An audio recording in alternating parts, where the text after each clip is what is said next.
ਪੜ੍ਹੋ, ਸੁਣੋ, ਦੇਖੋ ਸਾਹਿਤ ਪਾਠ। ਜਸਵੰਤ ਸਿੰਘ ਕੰਵਲ ਦੁਆਰਾ ਰਚਿਤ ਨਾਵਲ ਰੂਪਧਾਰਾ ਦੇ 8ਵੇਂ ਕਾਂਡ ਦਾ ਇਹ ਪਹਿਲਾ ਭਾਗ। ਜਿੰਨੇ ਨੰਬਰਾਂ ਦੀ ਰੂਪ ਨੂੰ ਆਸ ਸੀ ਉਸ ਨੂੰ ਮਿਲੇ ਨਾ। ਗੁਜ਼ਾਰੇ ਜੋਗੀ ਉਹ ਮਸੀਂ ਪਾਸ ਹੋਈ ਸੀ। ਸਰਲਾ ਨੂੰ ਸੈਕਿੰਡ ਡਿਵੀਜ਼ਨ ਮਿਲ ਗਈ ਸੀ। ਉਹ ਆਪਣੀ ਸਿਫਾਰਿਸ਼ ਆਪ ਹੋਣ ਕਰਕੇ ਬਿਨਾਂ ਕਿਸੇ ਔਖ ਬੇਸਿਕ ਵਿੱਚ ਆ ਗਈ।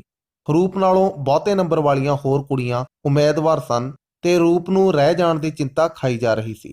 ਪ੍ਰਿੰਸੀਪਲ ਦੇ ਸਿਰ ਫੇਰ ਦੇਣ ਤੋਂ ਪਿੱਛੋਂ ਉਸ ਕੋਲ ਸਿਰਫ ਮਾਸਟਰ ਸਚਦੇਵ ਦੀ ਹੀ ਸਿਫਾਰਿਸ਼ ਸੀ। ਸਚਦੇਵ ਉਸ ਨੂੰ ਤਸੱਲੀ ਦਿਵਾ ਰਿਹਾ ਸੀ ਕਿ ਸਾਰੀਆਂ ਕੁੜੀਆਂ ਭਾਵੇਂ ਰਹਿ ਜਾਣ, ਤੂੰ ਜ਼ਰੂਰ ਦਾਖਲ ਹੋਵੇਂਗੀ। ਪਰ ਉਸ ਦਾ ਦਿਲ ਧੀਰ ਨਹੀਂ ਸੀ ਫੜਦਾ। ਸਚਦੇਵ ਨੇ ਮਿਸ਼ਨ ਸਕੂਲ ਦੇ ਪ੍ਰਿੰਸੀਪਲ ਨੂੰ ਇੱਕੋ ਨਿਬੇੜ ਦਿੱਤੀ, ਪ੍ਰਿੰਸੀਪਲ ਸਾਹਿਬ, ਜੇ ਤੁਸੀਂ ਜਗਰੂਪ ਨੂੰ ਦਾਖਲ ਨਹੀਂ ਕਰਨਾ, ਘੱਟੋ ਘੱਟ ਮੈਂ ਤੁਹਾਡੀ ਕੋਠੀ ਪੈਰ ਨਹੀਂ ਪਾਉਣਾ। ਸਚਦੇਵ ਜ਼ਿੰਦਗੀ 'ਚ ਤਰਲਾ ਕਰਨਾ ਨਹੀਂ ਸਿੱਖਿਆ ਸੀ। ਉਹ ਜਿਸ ਦੇ ਵੀ ਨੇੜੇ ਹੋਇਆ ਸੀ, ਦਿਲ ਨਾਲ ਉਸ ਨੂੰ ਦਿਮਾਗ ਵੀ ਦਿੱਤਾ ਸੀ ਤੇ ਉਸ ਲਈ ਬੇਵਫਾ ਹੋਣ ਦਾ ਕਦੇ ਸਵਾਲ ਨਹੀਂ ਪੈਦਾ ਹੋਇਆ ਸੀ। ਪਰ ਉਸ ਦੀ ਸਾਰੀ ਉਮਰ ਤਲਖ ਤਜਰਬਿਆਂ ਵਿੱਚੋਂ ਲੰਘੀ ਸੀ। ਇੱਥੇ ਵੀ ਉਸ ਨੂੰ ਪਤਾ ਸੀ ਨਰਮ ਪਿਆ ਕੰਮ ਨਹੀਂ ਬਣਨਾ।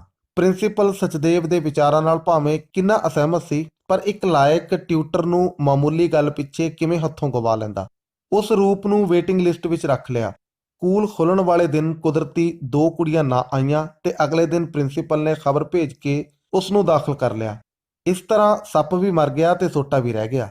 ਰੂਪ ਤੇ ਸਰਲਾ ਹੁਣ ਫੇਰ ਇੱਕ ਕਮਰੇ ਦੀਆਂ ਸਾਥਣਾਂ ਬਣ ਗਈਆਂ। ਰੂਪ ਬੜੀ ਖੁਸ਼ ਸੀ। ਉਸ ਨੂੰ ਉੱਚੇ ਨੀਵੇਂ ਅਤੇ ਵਿੰਗੇ ਟੇਢੇ ਰਾਹਾਂ ਦੀ ਥਾਂ ਸਿੱਧੀ ਪੱਧਰੀ ਸੜਕ ਮਿਲ ਗਈ ਸੀ। ਉਹ ਖਿਆਲ ਕਰ ਰਹੀ ਸੀ ਕਿ ਜੇ 4 ਮਹੀਨਿਆਂ ਵਿੱਚ 10ਵੀਂ ਕੀਤੀ ਜਾ ਸਕਦੀ ਹੈ, ਤਦ ਸਾਲ ਵਿੱਚ ਬੇਸਿਕ ਕੀ ਮੁਸ਼ਕਲ ਹੈ। ਉਸ ਹਰ ਮਜ਼ਮੂਨ ਨੂੰ ਮਨ 'ਚ ਲਾ ਕੇ ਪੜ੍ਹਨ ਨਾਲ ਘੋਖਣਾ ਵੀ ਸ਼ੁਰੂ ਕਰ ਦਿੱਤਾ। ਆਮ ਵਾਕਫੀ ਦੀਆਂ ਕਿਤਾਬਾਂ ਉਸ ਨੂੰ ਸਚਦੇਵ ਇੱਧਰੋਂ ਉੱਧਰੋਂ ਫੜਾ ਦਿੰਦਾ ਸੀ। ਜਿਸ ਤਰ੍ਹਾਂ ਦੀਆਂ ਕਿਤਾਬਾਂ ਉਹ ਦਿੰਦਾ ਸੀ, ਮਿਸ਼ਨ ਸਕੂਲ ਦੀ ਲਾਇਬ੍ਰੇਰੀ ਵਿੱਚ ਨਹੀਂ ਸਨ। ਪ੍ਰਿੰਸੀਪਲ ਦੇ ਬੱਚਿਆਂ ਨੂੰ ਪੜ੍ਹਾਉਣ ਆਉਂਦਾ ਸਚਦੇਵ ਕਦੇ-ਕਦੇ ਜਗਰੂਪ ਨੂੰ ਵੀ ਮਿਲ ਪੈਂਦਾ ਸੀ। ਇਹ ਮਿਲਣੀਆਂ ਰੂਪ ਦੇ ਸੋਨੇ ਨੂੰ ਕੁੰਦਨ ਵਿੱਚ ਬਦਲਦੀਆਂ ਰਹੀਆਂ। ਰੂਪ, ਇਹ ਗੱਲ ਤਾਂ ਸਪਸ਼ਟ ਹੈ ਨਾ ਕਿ ਤੂੰ ਲੋਕਾਂ ਲਈ ਵੀ ਜਿਉਣਾ ਹੈ। ਇਸ ਲਈ ਅਧਿਆਪਕਾਂ ਨਾਲੋਂ ਤੈਨੂੰ ਕੋਈ ਹੋਰ ਲਾਈਨ ਫਿੱਟ ਨਹੀਂ ਬੈਠਣੀ ਸੀ। ਇਹ ਅੱਜ ਮਾਸਟਰਾਂ ਦੇ ਵੱਸ ਹੈ। ਕੌਮ ਨੂੰ ਖੜੀ ਕਰ ਦੇਣ ਜਾਂ ਰਹਿੰਦੀ ਗਿੱਲ ਵੀ ਗਵਾ ਦੇਣ, ਕਿਉਂਕਿ ਇਹਨਾਂ ਦਾ ਵਾਹ ਨਵੀਂ ਪਨੀਰੀ ਨਾਲ ਪੈ ਰਿਹਾ ਹੈ। ਪਰ ਤਾਰੀਖ ਦਾ ਪਹੀਆ ਪਿਛਾਂ ਨਹੀਂ ਪਰਤਦਾ ਕਦੇ ਵੀ। ਆਪਣੀ ਗੱਲ ਦੀ ਨੇਠੀ ਲਈ ਸਚਦੇਵ ਨੇ ਆਪਣੇ ਹੱਥ ਨੂੰ ਛੰਡਿਆ। ਪਰ ਮਾਸਟਰ ਜੀ, ਨਾਲੇ ਆਖਦੇ ਐ ਤਾਰੀਖ ਆਪਣੇ ਆਪ ਨੂੰ ਦੁਹਰਾਉਂਦੀ ਹੈ। ਰੂਪ ਨੇ ਅਵਿਸ਼ਵਾਸ ਪ੍ਰਗਟ ਕੀਤਾ। ਬਿਲਕੁਲ ਬਕਵਾਸ। ਇਹ ਬੁਰਜੂਆ ਟੂਚਰ ਹੈ, ਲੋਕਾਂ ਦਾ ਦਿਮਾਗ ਚੱਕਰਾਂ ਵਿੱਚ ਪਾਉਣ ਲਈ। ਕਦੇ ਸਮਾਂ ਵੀ ਮੁੜ ਕੇ ਆਇਆ? ਸ਼ਿਸ਼ ਨਹੀਂ ਵਿੱਚ ਸਿਰ ਹਿਲਾ ਗਈ। ਜੇ ਸਮਾਂ ਨਹੀਂ ਮੁੜ ਕੇ ਆ ਸਕਦਾ, ਤਾਰੀਖ ਕਿਵੇਂ ਦੁਹਰਾਈ ਜਾ ਸਕਦੀ ਹੈ?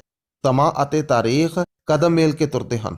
ਇੰਨਾ ਜ਼ਰੂਰ ਹੈ, ਕਿਸੇ ਸਮੇਂ ਦੀ ਮਹਾਨਤਾ ਘਟਨਾ 'ਚ ਆ ਜਾਣ ਕਾਰਨ ਵੱਧ ਘੱਟ ਜ਼ਰੂਰ ਜਾਂਦੀ ਹੈ। ਮਾਸਟਰ ਜੀ, ਤੁਸੀਂ ਇੱਥੇ ਪ੍ਰਿੰਸੀਪਲ ਨੂੰ ਕਹਿ ਕੇ ਪੜ੍ਹਾਉਣ ਕਿਉਂ ਨਹੀਂ ਲੱਗ ਜਾਂਦੇ? ਰੂਪ ਦੀ ਖਾਹਿਸ਼ ਸੀ ਉਹ ਇਸ ਤਰ੍ਹਾਂ ਸਚਦੇਵ ਤੋਂ ਬਹੁਤ ਕੁਝ ਸਿੱਖ ਲਵੇਗੀ। ਓਏ ਤੂੰ ਇੰਨਾ ਸ਼ੁਕਰ ਕਰ, ਇਹ ਮੈਨੂੰ ਮਿਸ਼ਨ ਸਕੂਲ 'ਚ ਵੜਨ ਦਿੰਦੇ ਆ। ਜੇ ਇਹਨਾਂ ਨੂੰ ਮੇਰੀ ਲੋੜ ਨਾ ਹੋਵੇ, ਬਾਹਰ ਲਿਖ ਕੇ ਲਾ ਦੇਣ, ਇੱਥੇ ਹਰ ਕੋਈ ਆ ਸਕਦਾ ਹੈ, ਪਰ ਸਚਦੇਵ ਨੂੰ ਇਜਾਜ਼ਤ ਨਹੀਂ। ਇੰਨਾ ਕਹਿ ਕੇ ਉਹ ਰੂਪ ਨਾਲ ਆਪ ਵੀ ਹੱਸ ਪਿਆ। ਇੰਨਾ ਮਾੜਾ ਸਮਝਦੇ ਤੁਹਾਨੂੰ ਮਾਸਟਰ ਜੀ? ਮੇਰੇ ਸਾਇੰਸੀ ਤਜਰਬੇ ਹੈ, ਪ੍ਰੈਕਟਿਸ ਵਿੱਚ ਆਏ ਹੈ ਤੇ ਆਪਣਾ 100% ਨਤੀਜਾ ਵੀ ਦੇ ਚੁੱਕੇ ਹੈ। 20ਵੀਂ ਸਦੀ ਕਦੋਂ ਦੀ ਟੱਪ ਚੁੱਕੀ ਹੈ। ਅਸਮਾਨੀ ਸਵਰਗ ਸਣੇ ਛੱਤ ਧਰਤੀ ਤੇ ਆ ਡਿੱਗੇ ਤੇ ਇਹ ਭਲੇ ਮਾਨਸ ਰੱਬ ਦੇ ਬੇਟੇ ਦੀ ਮਾਰਫਤ ਸਿਫਾਰਸ਼ੀ ਟਿਕਟ ਵੰਡਣ ਡਏ ਹੈ। ਉਹ ਦੋਵੇਂ ਇੱਕ ਵਾਰ ਫੇਰ ਹੱਸ ਪਏ। ਰੂਪ ਅਤੇ ਸਚਦੇਵ ਤੂਤ ਦੀ ਛਾਵੇਂ ਫੁੱਲਾਂ ਦੀ ਕਿਆਰੀ ਕੋਲ ਖਲੋਤੇ ਸਨ, ਜਿਹੜੀ ਹੱਥੀਂ ਕੰਮ ਲਈ ਰੂਪ ਦੇ ਹਿੱਸੇ ਆਈ ਸੀ। ਸੂਰਜ ਰੈਸਟ ਹਾਊਸ ਦੀ ਗੁਲਜ਼ਾਰ ਵਿੱਚੋਂ ਤਿੱਖੀਆਂ ਕਿਰਨਾਂ ਸੁੱਟ ਰਿਹਾ ਸੀ। ਰੁੱਖੇ ਵਾਹਣਾਂ 'ਚੋਂ ਆਏ ਖੁਸ਼ਕ ਬੁੱਲੇ ਮਿਸ਼ਨ ਸਕੂਲ ਦੀ ਹਰਿਆਵਲ ਨੂੰ ਉਦਾਸ ਪਾ ਰਹੇ ਸਨ। ਮਾਸਟਰ ਨੇ ਫਿਰ ਆਖਣਾ ਸ਼ੁਰੂ ਕਰ ਦਿੱਤਾ, ਜੇ ਸੱਚ ਨਿੱਤਰ ਕੇ ਲੋਕਾਂ ਸਾਹਮਣੇ ਆ ਜਾਵੇ ਤਾਂ ਲੁੱਟ ਦੀ ਬੁਨਿਆਦ ਤੇ ਉਸਰੀ ਕਲਸਾਂ ਵਾਲੀ ਬਿਲਡਿੰਗ ਮੁੱਦੀ ਨਾ ਹੋ ਜਾਵੇ। ਤੇ ਇਹਨਾਂ ਦੇ ਧਰਮਪੰਥੀਏ, ਜਿਹੜੇ ਅਸਲ ਵਿੱਚ ਪਖੰਡ ਪੰਥੀ ਹੈ, ਜਮਦੂਤਾਂ ਦਾ ਰੋਲ ਅਦਾ ਕਰਨ ਦੇ ਦੋਸ਼ ਵਿੱਚ ਲੋਕਾਂ ਦੀ ਕਚਹਿਰੀ 'ਚ ਖਿੱਚ ਕੇ ਲਿਆਂਦੇ ਜਾਣ। ਮਾਸਟਰ ਦੇ ਕਾਲੇ ਰੰਗ 'ਚ ਲਹੂ ਸੁਰਖ ਭਾ ਮਾਰਨ ਲੱਗਾ, ਜਿਵੇਂ ਗਲਤ ਕੀਮਤਾਂ ਦੇ ਯੁੱਗ ਵਿੱਚ ਸਮਾਂ ਪਰਿਵਰਤਨ ਦੇ ਅਮਲਾਂ ਨੂੰ ਆਵਾਜ਼ਾਂ ਮਾਰਦਾ ਹੈ। ਸਮਾਜ ਦੀ ਸਰਦਾਰੀ ਅੱਜ ਵੀ ਉਹਨਾਂ ਲੋਕਾਂ ਦੇ ਹੱਥ ਵਿੱਚ ਹੈ, ਜਿਨ੍ਹਾਂ ਕਦੇ ਯਸੂ ਮਸੀਹ ਨੂੰ ਸੂਲੀ ਦਿੱਤੀ ਸੀ। ਕਿਸੇ ਨੂੰ ਸੂਲੀ ਦੇ ਦਿੱਤੀ, ਕਿਸੇ ਨੂੰ ਭੁੱਖ ਨਾਲ ਮਾਰ ਦਿੱਤਾ। ਜ਼ਿੰਦਗੀ ਦੇ ਕਤਲਾਮ ਵਿੱਚ ਕੀ ਫਰਕ ਪਿਆ? ਕਿੰਨੇ ਤਿੱਖੇ ਵਿਚਾਰ ਹਨ ਮਾਸਟਰ ਜੀ ਦੇ। ਰੂਪ ਮਨ ਹੀ ਮਨ ਸੋਚ ਗਈ। ਰੱਜੇ ਪੁੱਜੇ ਲੋਕ ਇਸੇ ਕਾਰਨ ਇਹਨਾਂ ਨੂੰ ਮਾੜਾ ਸਮਝਦੇ ਆ। ਹੁਣ ਮੈਂ ਮਾਸਟਰ ਜੀ ਇਹ ਸੋਚ ਰਹੀ ਹਾਂ ਇੰਨੇ ਗਰਮ ਖਿਆਲਾਂ ਦੇ ਬੰਦੇ ਨੂੰ ਸ਼ੁਕਰ ਹੈ ਇਹਨਾਂ ਕਿਤੇ ਖਤਮ ਨਹੀਂ ਕਰ ਦਿੱਤਾ। ਤੂੰ ਸਮਾਜੀ ਜਦੋਜਹਿਦ ਦੀ ਤਾਰੀਖ ਨਹੀਂ ਪੜ੍ਹੀ। ਕੰਮ ਦੇ ਬੰਦਿਆਂ ਨੂੰ ਤਾਂ ਜੰਮਦਿਆਂ ਗਲ ਘੁੱਟ ਕੇ ਮਾਰਨ ਦੀਆਂ ਕੋਸ਼ਿਸ਼ਾਂ ਕੀਤੀਆਂ ਗਈਆਂ। ਹਜ਼ਾਰਾਂ ਵਿਗਿਆਨੀਆਂ ਨੂੰ ਦਿਨ ਦੀ ਵੀ ਬਦਮਾਸ਼ਾਂ ਹੱਥੋਂ ਮਰਵਾ ਸੁੱਟਿਆ। ਜਿਹੜੇ ਬਦਮਾਸ਼ਾਂ ਹੱਥੋਂ ਨਾ ਮਰਵਾਏ ਜਾ ਸਕੇ ਉਹਨਾਂ ਉੱਤੇ ਇਖਲਾਕੀ ਦੋਸ਼ ਥੱਪ ਕੇ ਜੇਲਾਂ ਫਾਂਸੀਆਂ ਰਾਹੀਂ ਪੂਰਾਂ ਦੇ ਪੂਰ ਖਪਾ ਦਿੱਤੇ। ਪਰ ਉਹਨਾਂ ਕੁਰਬਾਨੀਆਂ ਨੇ ਸਾਬਤ ਕੀਤਾ ਕਿ ਤਾਰੀਖ ਸ਼ਹਿਨਸ਼ਾਹ ਤੇ ਜਰਨੈਲਾਂ ਦੀ ਥਾਂ ਕਾਮਿਆਂ ਤੇ ਹੁਨਰਮੰਦਾਂ ਦੀ ਦੇਣ ਹੈ, ਲੋਕਾਂ ਦੀ ਦੇਣ ਹੈ, ਲੋਕਾਂ ਦੀ ਅਪਾਰ ਸ਼ਕਤੀ ਹੈ। ਸਚਦੇਵ ਨੇ ਆਪਣੀ ਗੱਲ ਦੀ ਪੁਸ਼ਟੀ ਲਈ ਬਾਹਾਂ ਖੋਲ ਦਿੱਤੀਆਂ। ਸਿਰਫ ਰੌਲਾ ਇੰਨਾ ਏ ਕਿ ਉਹਨਾਂ ਨੂੰ ਉਹ ਸ਼ਕਤੀ ਵਰਤਣੀ ਨਹੀਂ ਆਉਂਦੀ ਤੇ ਵਰਤੋਂ ਉਹਨਾਂ ਨੂੰ ਸਿਖਾਉਣਾ ਸਾਡਾ ਫਰਜ਼ ਹੈ। ਅਸੀਂ ਲੋਕਾਂ ਦੀ ਸੂਝ ਨੂੰ ਨਿਰਾਪੁਰਾ ਤਿੱਖਿਆ ਹੀ ਨਹੀਂ ਕਰਨਾ, ਸਗੋਂ ਉਹਨਾਂ ਦੀ ਅਣਖ ਵਿੱਚ ਕੁੰਡੇ ਦੰਦੇ ਵੀ ਪੈਦਾ ਕਰਨੇ ਹਨ, ਜਿਨ੍ਹਾਂ ਦੇ ਵਾਰ ਤੋਂ ਕੋਈ ਗਲਤ ਕੀਮਤ ਨਾ ਬਚ ਸਕੇ। ਇਸ ਕੁਦਰਤ ਦੀ ਧਰਤੀ ਉੱਤੇ ਹਰ ਜੀਵ ਜੀਵੇ ਤੇ ਜੀਣ ਦੇਵੇ, ਇਹ ਸਾਡਾ ਮੁੱਖ ਨਿਸ਼ਾਨਾ ਹੈ। ਇਸ ਤਰ੍ਹਾਂ ਦੇ ਵਿਚਾਰਾਂ ਨਾਲ ਰੂਪ ਦਾ ਦਿਲ ਦਿਮਾਗ ਅਮੀਰ ਹੀ ਅਮੀਰ ਹੁੰਦਾ ਗਿਆ। 3 ਮਹੀਨੇ ਪੜ੍ਹਾਈ 'ਚ ਲਗਾਤਾਰ ਅਮਨ ਅਮਾਨ ਨਾਲ ਲੰਘੇ। ਦੁੱਖ ਤੇ ਚਿੰਤਾ ਵਾਲੀ ਕੋਈ ਘਟਨਾ ਨਾ ਵਾਪਰੀ। ਸਮੇਂ ਦੀਆਂ ਲਹਿਰਾਂ ਰੂਪ ਨਾਲ ਹਮੇਸ਼ਾ ਖਹਿੰਦੀਆਂ ਹਨ ਤੇ ਅੰਦਰਲੀ ਤਬਦੀਲੀ ਜਦ ਸਮੇਂ ਦੀਆਂ ਬਾਹਰਲੀਆਂ ਲਹਿਰਾਂ ਨਾਲ ਟਕਰਾਉਂਦੀ ਹੈ ਤਦ ਨਰੋਏ ਉਥਲ ਪੁਥਲ ਕਾਰਨ ਰੂਪ ਦੀ ਸ਼ਕਲ ਹੀ ਬਦਲ ਜਾਂਦੀ ਹੈ। 3 ਮਹੀਨੇ ਚੰਗੇ ਬੀਤ ਜਾਣ ਦਾ ਵੱਡਾ ਕਾਰਨ ਇਹ ਸੀ ਕਿ ਰੂਪ ਨੂੰ ਆਰਥਿਕ ਤੰਗੀ ਕੋਈ ਨਹੀਂ ਸੀ ਰਹੀ, ਪਰ ਚੰਦਰੇ ਸਮਾਜ ਵਿੱਚ ਚੱਲ ਰਹੇ ਇਖਲਾਕੀ ਗਿਰਾਵਟਾਂ ਦੇ ਵਿਰੋਧ ਤੋਂ ਕਿੰਨਾ ਕੁ ਚਿਰ ਲੁਕੀ ਛਿਪੀ ਰਹਿ ਸਕਦੀ ਸੀ। ਗੰਦੀਆਂ ਛਿੱਟਾਂ ਤੋਂ ਦੁੱਧਲੇ ਕੱਪੜਿਆਂ ਨੂੰ ਕਿਵੇਂ ਬਚਾ ਸਕਦੀ ਸੀ। ਬਾਜ਼ਾਰ ਜਾਂਦਿਆਂ ਇੱਕ ਦਿਨ ਕੁੜੀਆਂ ਦੀ ਟੋਲੀ 'ਚ ਰੂਪ ਨੂੰ ਜੈਬੂ ਨੇ ਪਛਾਣ ਲਿਆ। ਉਹ ਸਾਹਮਣਿਓਂ ਆ ਰਿਹਾ ਸੀ। ਰੂਪ ਨੇ ਨੀਵੀਂ ਪਾ ਕੇ ਆਪਣੇ ਆਪ ਨੂੰ ਲੁਕਾਉਣਾ ਚਾਹਿਆ, ਪਰ ਉਹ ਕਾਮਯਾਬ ਨਾ ਹੋ ਸਕੀ। ਉਸ ਨੂੰ ਜਾਪਿਆ ਜਿਵੇਂ ਉਹ ਜ਼ਰੂਰ ਬੁਲਾਏਗਾ। ਐਨ ਮੌਕੇ ਤੇ ਪਿਛਾਂ ਹਟ ਕੇ ਕੁੜੀਆਂ ਦੇ ਦੂਜੇ ਪਾਸੇ ਹੋ ਗਈ। ਅਗਾਂਹ ਲੰਘ ਜਾਣ ਨਾਲ ਉਸ ਮਨ 'ਚ ਉੱਠੀ ਗੜਬੜ ਨੂੰ ਸ਼ਾਂਤ ਕਰ ਲਿਆ। ਨੀਵੀਆਂ ਨੀਲੀਆਂ ਕਮੀਜ਼ਾਂ ਦੀ ਇਹ ਜਵਾਨ ਟੋਲੀ ਸਮੁੰਦਰੀ ਲਹਿਰਾਂ ਵਾਂਗ ਸੜਕ ਦੇ ਇੱਕ ਕਿਨਾਰਿਓਂ ਦੂਜੇ ਕਿਨਾਰੇ ਭੌਂ ਰਹੀ ਸੀ। ਦਿਲ ਕਰੜਾ ਕਰਕੇ ਰੂਪ ਨੇ ਜੈਬੂ ਦੀ ਕੱਖ ਪਰਵਾਹ ਨਹੀਂ ਕੀਤੀ ਸੀ, ਪਰ ਦਿਲ ਦੀ ਸ਼ੱਕ ਨੇ ਮੋਢੇ ਉੱਤੋਂ ਦੀ ਭੌਂ ਕੇ ਪਿਛਾਂ ਵੇਖਿਆ। ਸ਼ੱਕ ਨੇ ਸੱਚ ਦਾ ਰੂਪ ਧਾਰ ਲਿਆ। ਜੈਬੂ ਮਠੇਰੀਆਂ ਕਦਮਾਂ ਨਾਲ ਟਹਿਲਦਾ ਟੋਲੀ ਦੇ ਪਿੱਛੇ ਪਿੱਛੇ ਆ ਰਿਹਾ ਸੀ। ਜਿੰਨਾ ਚਿਰ ਕੁੜੀਆਂ ਬਾਜ਼ਾਰ ਭੌਂਦੀਆਂ ਰਹੀਆਂ ਉਹ ਵੀ ਆਨੀ ਬਹਾਨੀ ਅੱਗੇ ਪਿੱਛੇ ਹੁੰਦਾ ਰਿਹਾ, ਪਰ ਰੁੱਖ ਵੇਖ ਕੇ ਉਸ ਰੂਪ ਨੂੰ ਬੁਲਾਇਆ ਨਾ। ਉਹ ਆਪੇ ਵਿੱਚ ਤੰਗ ਪਿਆ ਸੋਚ ਰਿਹਾ ਸੀ। ਖਰਚ ਲੋੜਿਆਂ ਦਾ ਕਰ ਚੁੱਕਾ ਹਾਂ ਤੇ ਮਤਲਬ ਦੀ ਕੋਈ ਗੱਲ ਨਹੀਂ ਹੋ ਸਕੀ। ਨੇੜੇ ਆਉਣ ਦੀ ਥਾਂ ਇਸ ਪਾਸਾ ਵਟਣਾ ਸ਼ੁਰੂ ਕਰ ਦਿੱਤਾ ਏ। ਆਖਰ ਗੱਲ ਕੀ ਏ? ਸਰਲਾ ਨੇ ਰੂਪ ਦੇ ਕੰਨ 'ਚ ਜਣਾਇਆ। ਅਨੀ ਰੂਪ, ਉਹ ਬਦਮਾਸ਼ ਚਾਚਾ ਜਾਣ ਕੇ ਅਗਾਂਹ ਹੁੰਦਾ ਏ। ਮੈਨੂੰ ਪਤਾ ਏ, ਖਸਮਾਂ ਨੂੰ ਖਾਵੇ। ਰੂਪ ਨੇ ਇਸ ਤਰ੍ਹਾਂ ਬੇਪਰਵਾਹੀ ਵਿਖਾਈ ਜਿਵੇਂ ਜੈਬੂ ਦੀ ਹਸਤੀ ਹੀ ਕੋਈ ਨਹੀਂ ਸੀ। ਲੋੜੀਂਦੀਆਂ ਚੀਜ਼ਾਂ ਖਰੀਦ ਕੇ ਕੁੜੀਆਂ ਸਕੂਲ ਨੂੰ ਪਰਤ ਪਈਆਂ। ਜੈਬੂ ਵੀ 8-10 ਕਦਮਾਂ ਦੀ ਵਿੱਥ ਨਾਲ ਪਿੱਛੇ ਪਿੱਛੇ ਆ ਰਿਹਾ ਸੀ। ਰੂਪ ਨੇ ਸਕੂਲ ਦਾ ਗੇਟ ਵੜਦਿਆਂ ਪਿਛਾਂ ਤੱਕਿਆ। ਜੈਬੂ ਅਗਾਂਹ ਲੰਘ ਗਿਆ। ਰੂਪ ਨੇ ਸ਼ੁਕਰ ਕੀਤਾ। ਉਸ ਨੂੰ ਸ਼ੱਕ ਪੈ ਗਈ ਸੀ ਕਿ ਸ਼ਾਇਦ ਇਹ ਬਦਮਾਸ਼ ਸਕੂਲ ਵਿੱਚ ਵੀ ਆਵੇ ਤੇ ਪਾਣਪੱਤ ਲੁਹਾ ਕੇ ਜਾਵੇ।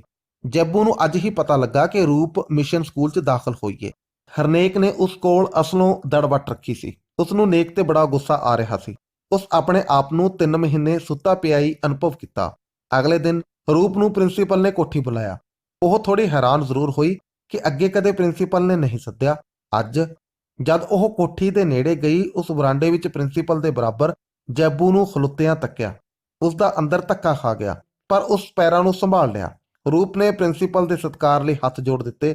ਜੈਬੂ ਨੇ ਸਤਿ ਸ਼੍ਰੀ ਅਕਾਲ ਮੰਨਦਿਆਂ ਇੱਕ ਕਦਮ ਅਗਾਂਹ ਪੁੱਟ ਕੇ ਰੂਪ ਦੇ ਸਿਰ ਤੇ ਹੱਥ ਫੇਰਦਿਆਂ ਪਿਆਰ ਦੇ ਦਿੱਤਾ। ਰਾਜੀਏ ਕੁੜੀਏ? ਜੈਬੂ ਨਿਧੜਕ ਕਹਿ ਗਿਆ। ਰਾਜੀਆਂ ਚਾਚਾ, ਆਖਣ ਨੂੰ ਉਹ ਕਹਿ ਗਈ, ਪਰ ਉਸ ਦੇ ਅੰਦਰ ਇੱਕ ਅੱਗ ਭੜਕ ਪਈ ਸੀ। ਇਸ ਬਦਮਾਸ਼ ਦੀ ਇਹ ਮਜਾਲ। ਉਹ ਨੀਵੀਂ ਪਾਈ ਗੈਸ ਪਲਾਟ ਵਾਂਗ ਭਖੀ ਖਲੋਤੀ ਸੀ। ਜੈਬੂ ਦੇ ਸੈਂਟ ਦੀ ਖੁਸ਼ਬੂ ਉਸ ਨੂੰ ਮਾਰੂ ਥਲ ਦੀ ਲੋ ਵਾਂਗ ਲੂ ਰਹੀ ਸੀ। ਮੈਂ ਪ੍ਰਿੰਸੀਪਲ ਸਾਹਿਬ ਨੂੰ ਨਾ ਕਹਿ ਦੇਵਾਂ ਜੀ ਇਹ ਬਦਮਾਸ਼ ਹੈ ਤੇ ਕੱਲ ਵੀ ਕੁੜੀਆਂ ਦੇ ਅੱਗੇ ਪਿੱਛੇ ਫਿਰਦਾ ਰਿਹਾ ਏ। ਪਰ ਉਦੋਂ ਹੀ ਕ੍ਰਿਸ਼ਨਾ ਦਾ ਕਿੱਸਾ ਉਸ ਨੂੰ ਯਾਦ ਆ ਗਿਆ, ਜਿਸ ਨੂੰ ਪਿਛਲੇ ਮਹੀਨੇ ਕਿਸੇ ਬਾਹਰਲੇ ਮਰਦ ਨਾਲ ਨਜਾਇਜ਼ ਤਲੁਕਾਤ ਵਜੋਂ ਸਕੂਲੋਂ ਕੱਢ ਦਿੱਤਾ ਸੀ। ਕਿਤੇ ਮੈਨੂੰ ਵੀ ਉਸੇ ਤਰ੍ਹਾਂ ਹੀ ਨਾ ਸਮਝ ਲਿਆ ਜਾਵੇ। ਆਹ ਟੋਕਰੀ ਲੈ ਜਾਵੀਂ ਬੀਬੀ, ਕੋਈ ਚੀਜ਼ ਚਾਹੀਦੀ ਹੈ? ਮੈਂ ਬਾਜ਼ਾਰੋਂ ਲਿਆ ਦਿੰਦਾ ਹਾਂ। ਜੈਬੂ ਦੀਆਂ ਚੜ੍ਹ ਮੱਚੀਆਂ ਸਨ। ਨਹੀਂ ਚਾਚਾ, ਕਿਸੇ ਚੀਜ਼ ਦੀ ਲੋੜ ਨਹੀਂ। ਰੂਪ ਦਾ ਸਾਰਾ ਜੇਰਾ ਮਿੱਟੀ ਬਣ ਚੁੱਕਾ ਸੀ ਤੇ ਉਹ ਇੱਕ ਮਜ਼ਲੂਮ ਕੁੜੀ ਬਣੀ ਖਲੋਤੀ ਸੀ। ਉਸ ਫਲਾਂ ਵਾਲੀ ਟੋਕਰੀ ਨੂੰ ਇਸ ਤਰ੍ਹਾਂ ਡਰਦਿਆਂ ਹੱਥ ਪਾਇਆ ਜਿਵੇਂ ਉਸ ਵਿੱਚ ਫਨੀਅਰ ਮੇਰ ਰਿਹਾ ਸੀ। ਖਰਚ ਥੋੜਾ ਹੈ ਤਾਂ ਦੱਸ। ਜੈਬੂ ਨੇ ਬਟੂਆ ਖੋਲਣ ਦੀ ਵੀ ਜੁਰਤ ਕਰ ਲਈ। ਨਹੀਂ। ਰੂਪ ਨੇ ਪਲਕੂ ਅੱਖਾਂ ਪੁੱਟ ਕੇ ਜੈਬੂ ਨੂੰ ਘੂਰਿਆ ਤੇ ਝੱਟ ਹੀ ਫਤਿਹ ਬੁਲਾ ਕੇ ਬਰਾਂਡਿਓਂ ਥੱਲੇ ਉਤਰ ਗਈ। ਉਸ ਛੇਤੀ ਪਰੇ ਹੋ ਜਾਣਾ ਹੀ ਠੀਕ ਸਮਝਿਆ ਸੀ। ਬਦਮਾਸ਼ ਚਾਚੇ ਦੀ ਬਨੌਟੀ ਭਤੀਜੀ ਬਣ ਕੇ ਜਿਹੜਾ ਨਾਟਕ ਉਸ ਨੂੰ ਪ੍ਰਿੰਸੀਪਲ ਸਾਹਮਣੇ ਮਜਬੂਰਨ ਖੇਡਣਾ ਪਿਆ ਸੀ, ਉਸਨੇ ਰੂਪ ਨੂੰ ਪੈਰਾਂ ਦੀਆਂ ਤਲੀਆਂ ਤੀਕ ਕੰਬਣੀਆਂ ਛੇੜ ਦਿੱਤੀਆਂ। ਉਸ ਨੂੰ ਬਿਲਕੁਲ ਆਸ ਨਹੀਂ ਸੀ ਕਿ ਇਹ ਬਦਮਾਸ਼ ਇੱਥੋਂ ਤੱਕ ਵੱਧ ਜਾਏਗਾ। ਜੇ ਇਸ ਹੱਥੋਂ ਬਦਨਾਮ ਹੋ ਗਈ, ਸਕੂਲੋਂ ਕੱਢ ਦਿੱਤੀ ਜਾਵਾਂਗੀ ਤੇ ਮੁਫਤ ਵਿੱਚ ਮੂੰਹ ਕਾਲਖ ਵੱਖਰੀ। ਮੈਂ ਕੀ ਅਜਿਹੀ ਦੁਵਿਧਾ ਦੀ ਹਾਲਤ ਵਿੱਚ ਹਰ ਸ਼ਰੀਫ ਕੁੜੀ ਗੱਲ ਨੂੰ ਪੀਣ ਦਬਾਉਣ ਦਾ ਯਤਨ ਕਰਦੀ ਹੈ। ਬੁੱਲਾਂ ਨੂੰ ਤੋੜਦਿਆਂ ਅਤੇ ਸਿਰ ਨੂੰ ਝੰਜੋੜਦਿਆਂ ਰੂਪ ਨੇ ਮਨ 'ਚ ਕਿਹਾ, ਜਿਹੜਾ ਅੱਜ ਆਇਆ ਹੈ ਫਿਰ ਵੀ ਆਵੇਗਾ ਤੇ ਇਹ ਬਦਨਾਮੀ ਇੱਕ ਦਿਨ ਜ਼ਰੂਰ ਹੋ ਕੇ ਰਹੇਗੀ। ਕਿਸ ਨੂੰ ਆਖਾਂ, ਇਹਦੀ ਘਰਵਾਲੀ ਨੂੰ ਝਾੜਾਂ ਤੇ ਕਿਉਂ ਨਾ ਖਰੀਆਂ ਖਰੀਆਂ ਸੁਣਾਵਾਂ।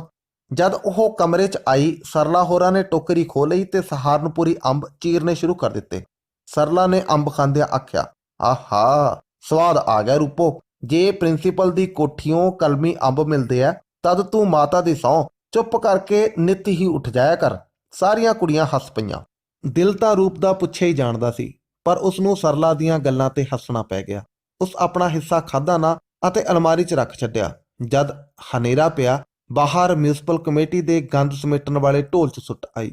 ਉਸ ਮੁੜ ਕੇ ਸਾਬਣ ਨਾਲ ਹੱਥ ਧੋਤੇ, ਜਿਵੇਂ ਛੂਤ ਦੀ ਬਿਮਾਰੀ ਵਾਲੇ ਦੀ ਜੂਠ ਛੂਹ ਲਈ ਸੀ। ਦਿਨੇ ਉਸ ਸਲਾਹ ਬਣਾਈ ਕਿ ਸਰਲਾ ਨੂੰ ਸਾਰੀ ਗੱਲ ਦੱਸ ਦੇਵਾਂ, ਪਰ ਫਿਰ ਉਸ ਝੱਸੀ ਵੱਟ ਲਈ। ਮੁੜ ਮਾਸਟਰ ਸਚਦੇਵ ਨੂੰ ਦੱਸਣ ਲਈ ਦਿਲ 'ਚ ਧਾਰੀ ਤੇ ਉਹ ਵੀ ਰੱਦ ਦਿੱਤੀ। ਉਹ ਦੂਜੀ ਰਾਤ ਵੀ ਨਾ ਸੌਂ ਸਕੀ, ਪਸਲੇਟੇ ਮਾਰਦੀ ਰਹੀ। ਜਦ ਸੁੱਤੀ, ਸੁਪਨੇ 'ਚ ਕਾਲੇ ਖਾਂ ਉਸ ਨੂੰ ਕੇਸਾਂ ਤੋਂ ਫੜੀ ਬਾਜ਼ਾਰ 'ਚ ਤੂਹੀ ਜਾ ਰਿਹਾ ਸੀ। ਲੋਕ ਉਸ ਵੱਲ ਉਂਗਲਾਂ ਕਰ ਰਹੇ ਸਨ। ਉਹ ਸ਼ਰਮ ਵਿੱਚ ਮਰਦੀ ਜਾ ਰਹੀ ਸੀ। ਉਹ ਇੱਕ ਵਾਰ ਹੀ ਅੱਬੜਵਾ ਉੱਠ ਕੇ ਬੈਠ ਗਈ। ਮੁੜ ਉਸ ਦੀ ਸਵੇਰ ਤੱਕ ਅੱਖ ਨਾ ਲੱਗੀ। ਨੇਕ ਰੂਪ ਲਈ ਘਿਓ ਲੈ ਕੇ ਆਇਆ। ਉਸ ਸਾਰਿਆਂ ਦੀਆਂ ਨਜ਼ਰਾਂ ਬਚਾ ਕੇ ਸਰਲਾ ਨਾਲ ਅੱਖਾਂ ਚਾਰ ਕਰ ਹੀ ਲਈਆਂ। ਪ੍ਰਸੰਨ ਚੁੱਪ ਹੀ ਉਸ ਨੂੰ ਕਿੰਨੀ ਧਰਵਾਸਤੇ ਗਈ। ਰੂਪ ਤੇ ਸਰਲਾ ਦੁਪਹਿਰ ਦੀ ਕਲਾਸ ਲੈਣ ਜਾ ਰਹੀਆਂ ਸਨ। ਰੂਪ ਨੇ ਸਰਲਾ ਨੂੰ ਘਿਓ ਰੱਖ ਕੇ ਆਉਣ ਲਈ ਦਿੱਤਾ ਤੇ ਆਪ ਸੁਮੇਰ ਹੋਰਾਂ ਬਾਰੇ ਪੁੱਛਣ ਲੱਗ ਪਈ। ਭੈਣ ਜੀ, ਮੈਂ ਇੱਥੇ ਕੰਡਕਟਰ ਲੱਗ ਜਾਵਾਂ? ਹਰਨੇਕ ਰੁਕਿਆ ਰੁਕਿਆ ਬੋਲਿਆ। ਤੂੰ ਕਿੰਨੇ ਹੀ ਚਿਰ ਦਾ ਲੱਗਦਾ ਏ, ਵਿਹਲਾ ਫਿਰਨ ਨਾਲੋਂ ਤਾਂ ਚੰਗਾ ਹੈ। ਰੂਪ ਨੇ ਲੰਮਾ ਸੋਚੇ ਬਿਨਾਂ ਹੀ ਕਹਿ ਦਿੱਤਾ, ਮੈਂ ਬਾਪੂ ਜੀ ਨਾਲ ਸਲਾਹ ਕਰਕੇ ਆਇਆ ਹਾਂ। ਇੱਕ ਪਲ ਚੁੱਪ ਰਹਿਣ ਬਾਅਦ ਉਸ ਝਿਜਕਦਿਆਂ ਆਖ ਹੀ ਦਿੱਤਾ, ਮੈਨੂੰ ਰੁਪਈਏ 10 ਕੁ ਚਾਹੀਦੇ ਆ ਭੈਣ। ਤੈਨੂੰ ਨਕਦ ਰੁਪਈਏ ਨਹੀਂ ਦੇਣੇ, ਜਿਹੜੀ ਚੀਜ਼ ਚਾਹੀਦੀ ਹੈ ਦੱਸ। ਉਹ ਨੇਕ ਬਾਰੇ ਕਾਫੀ ਹੁਸ਼ਿਆਰ ਸੀ। ਮੈਂ ਚੱਪਲਾਂ ਲੈਣੀਆਂ ਨੇ, ਨੇਕ ਸਰਲਾ ਦੇ ਆਉਣ ਤੋਂ ਪਹਿਲਾਂ ਪਹਿਲਾਂ ਕਹਿ ਗਿਆ। ਸਰਲਾ? ਰੂਪ ਨੇ ਸਰਲਾ ਵੱਲ ਧਿਆਨ ਦਿੱਤਾ। ਛੁੱਟੀ ਸ਼ਾਮੀ ਤੈਨੂੰ ਮੈਂ ਦਵਾ ਦਿਆਂਗੀ। ਨੇਕ ਨੂੰ ਚੱਪਲਾਂ ਲੈ ਕੇ ਦੇ ਆਵੀਂ, ਇਹਨੂੰ ਨਗਦ ਪੈਸੇ ਨਹੀਂ ਦੇਣੇ। ਉਹ ਦੋਵੇਂ ਹੱਸ ਪਈਆਂ। ਜੈਬੂ ਦੀ ਘਟਨਾ ਪਿੱਛੋਂ ਰੂਪ ਬਾਜ਼ਾਰ ਨਹੀਂ ਜਾਂਦੀ ਸੀ। ਨੇਕ ਇਸ ਤਰ੍ਹਾਂ ਛਿੱਥਾ ਪੈ ਗਿਆ। ਉਸ ਸਰਲਾ ਸਾਹਮਣੇ ਆਪਣੀ ਸਖਤ ਬੇਇੱਜ਼ਤੀ ਸਮਝੀ। ਉਸ ਇੱਕ ਪਲ ਸੋਚਿਆ, ਜਵਾਬ ਦੇ ਦੇਵਾਂ, ਮੈਨੂੰ ਚੱਪਲਾਂ ਨਹੀਂ ਚਾਹੀਦੀਆਂ, ਪਰ ਰੁਪਈਏ 10 ਅਤੇ ਸਰਲਾ ਦੇ ਸਾਥ ਨੇ ਉਸ ਨੂੰ ਹੋਰ ਢੀਠ ਬਣਨ ਲਈ ਮਨਾ ਲਿਆ। ਅੱਛਾ, ਸਤਿ ਸ਼੍ਰੀ ਅਕਾਲ। ਉਸ ਤੁਰਦੀ ਰੂਪ ਵੱਲ ਹੱਥ ਜੋੜੇ। ਸਰਲਾ ਨੇ ਰੂਪ ਦੇ ਪਿਛਵਾੜੇ ਬਹੁਤ ਹੀ ਖੁਸ਼ ਹੋ ਕੇ ਹੱਥ ਜੋੜੇ ਤੇ ਮੂੰਹੋਂ ਕੁਝ ਨਾ ਆਖ ਸਕੀ। ਨੇਕ ਦਾ ਦਿਲ ਮਿਸ਼ਰੀ ਦੀ ਡਲੀ ਵਾਂਗ ਮਿੱਠਾ ਮਿੱਠਾ ਹੋ ਗਿਆ। ਇੱਕ ਸਰੂਰ ਨੇ ਉਸ ਨੂੰ ਸ਼ਾਮ ਤੱਕ ਨਸ਼ਈ ਕਰੀ ਰੱਖਿਆ। ਉਹ ਸਾਰੀ ਦਿਹਾੜੀ ਇੱਧਰ ਉੱਧਰ ਫਿਰਦਾ ਰਿਹਾ, ਪਰ ਇੱਕ ਬੇਕਰਾਰੀ ਉਸ ਦੇ ਪੋਟੇ ਪੋਟੇ ਜਲੂਣਾ ਛੇੜ ਰਹੀ ਸੀ। ਉਸ ਪ੍ਰੋਗਰਾਮ ਬਣਾਇਆ, ਚੱਪਲਾਂ ਲੈਣ ਤੋਂ ਪਹਿਲਾਂ ਪਿੰਡੀਆਂ ਦੇ ਚਾਹ ਪੀਵਾਂਗੇ। ਫਿਰ ਉਹ ਅਗਾਂਹ ਕੁਝ ਵੀ ਨਾ ਸੋਚ ਸਕਿਆ।